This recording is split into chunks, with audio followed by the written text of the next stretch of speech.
Novel Kansa karya Cawica episode 29 Kekacauan. Flashback. Merasa kesenangannya akan gagal dalam membuat Hanafi hancur, Elsa melakukan rencana lain.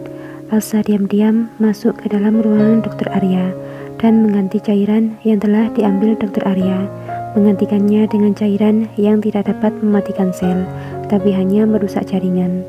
Tak ada sama sekali yang mengetahui tentang kejahatan Elsa, karena dia bermain dengan sangat halus dan teliti, hingga tak ada orang yang menyadari, termasuk Dr. Arya sendiri. Hingga itulah hasilnya. Karena Elsa, sel yang ditanamkan dalam rahim Salma tetap tumbuh meski sel itu telah rusak, dan terlahirlah Kansa dari hasil kejahatan Elsa dengan kondisinya yang sekarang, yaitu mengalami gangguan pendengaran. Flashback off. Itulah segala kejahatan dari wanita ini. Dia yang selama ini diam-diam menghancurkan hidupku. Aku membawa duri dalam hidupku.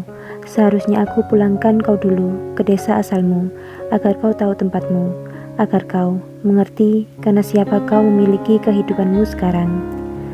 Aku telah memberikan rumah serta pekerjaan pada orang yang tak tepat selama ini.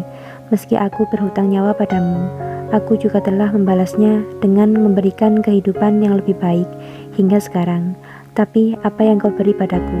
Sungguh, aku ingin sekali menghajarmu sekarang. Hardik Hanafi yang tiba-tiba datang dengan Dr. Arya membawa bukti kejahatan rekaman CCTV beberapa tahun silam yang sama sekali tak pernah dicurigai sebagai sumber masalah dalam hidupnya. Sudah ingin maju menghajar Elsa, tapi tangan Arya mencegahnya untuk tidak melakukan hal itu. Arya tahu betul Hanafi akan melakukan hal di luar nalar jika sudah terbawa emosi, tak peduli siapapun itu. Hanafi pun berhasil ditenangkan. Kini dia terdiam di posisinya dengan masih menatap sinis Elsa. Maafkan aku Hanafi, maafkan aku. Aku mengaku bersalah atas semua. Maafkan aku. Kata maaf tak dapat mengembalikan segala kekacauan yang kau buat. Kau benar-benar wanita paling jahat yang pernah aku temui, kata Arya menimpali, karena Hanafi hanya diam tak ingin menjawab pertanyaan Elsa. Nona Kansa, Anda tak pantas melakukan balas dendam atau apapun itu kepada keluarga Anda. Anda seharusnya membalaskan segalanya pada wanita ini. Arya menatap Kansa sambil menunjuk Elsa yang sekarang bersimpuh di depan Hanafi. Dialah yang telah menghancurkan hidup Anda selama ini, imbuh Arya lagi pada Kansa. Sungguh Bibi Elsa, aku benar-benar tak menyangka kaulah yang telah melakukan semua ini padaku. Aku telah menganggapmu sebagai seorang yang terbaik, tapi apa kenyataannya? Kau malah orang yang menghancurkan kehidupanku dari awal. Jika tahu seperti ini akhirnya, aku lebih baik memilih tak pernah dilahirkan daripada harus menanggung semua ini, kata Kansa menatap Elsa dengan derayan air mata. Insa juga tak kalah emosi mendengar semua fakta yang telah terungkap beberapa tahun silam.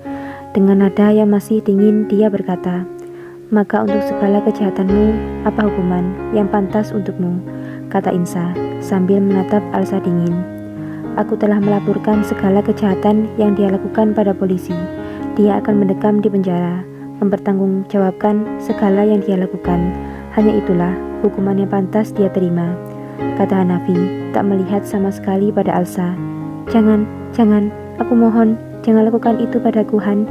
Aku akan melakukan apapun untuk menebusnya, tapi aku mohon, jangan masukkan aku dalam penjara." Elsa memohon dengan menangis sejadi-jadinya, berlutut di depan Hanafi. "Tak ada hal lain yang pantas kau terima selain itu. Arya, bawa dia menuju tempatnya," kata Hanafi dengan nada tinggi.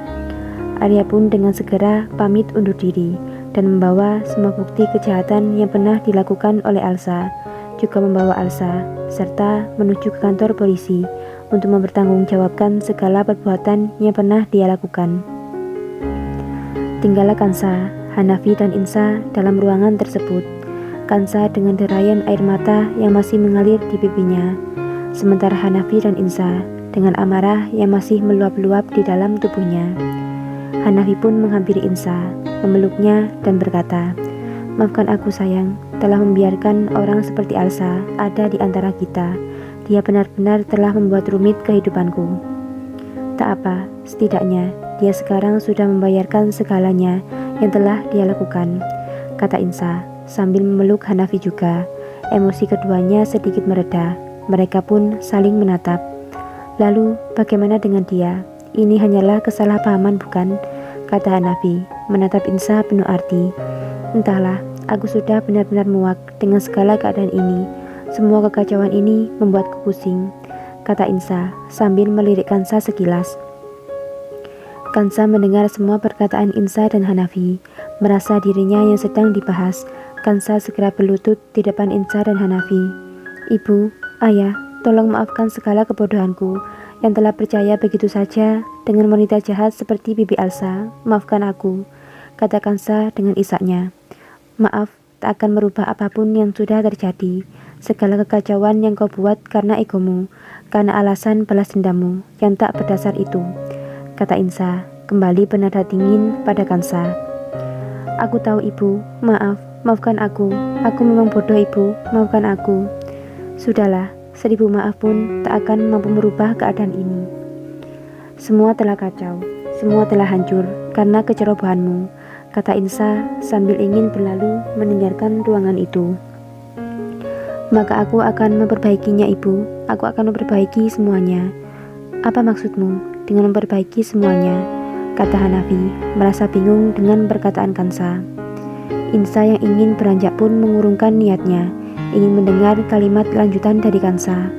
Memperbaiki seperti sedia kala, mengembalikan kebahagiaan Hafsa dan Zoya, mereka yang akan menikah. Apa yang akan kau lakukan dengan semua yang sudah kacau ini? Lalu bagaimana dengan anak yang ada di dalam kandunganmu itu? Kata Hanafi menatap Kansa dengan penuh amarah. Jangan membuat keadaan semakin bertambah kacau. Pikirkan semua dengan otakmu itu. Jangan buat kami malu lagi di depan keluarga Abimana. Kami sudah cukup malu dengan semua yang telah kau lakukan ini. Lalu kau akan membuat kekacauan apa lagi? Sudah, terima saja apa yang akan kau jalani. Menikah dengan Zidan. Aku akan mencarikan Hafsa wanita yang baik nanti. Tak perlu kau membuat rencana gila lagi, jawab Insa menimpali dengan ketus. Tidak ayah, ibu, aku tak akan menikah dengan Zidan, karena Zidan bukanlah ayah dari anak yang kukandung, kata Kansa sambil berusaha berdiri. Aku akan menjemput Hafsa untuk melangsungkan pernikahan. Aku akan mengembalikan Hafsa pada Zoya, dan mereka bisa bahagia sebagaimana mestinya, kata Kansa lagi dengan mantap. Apa? Jadi kau? Teriak Hanafi penuh amarah pada Kansa yang sudah berdiri dengan tegasnya. Bersambung.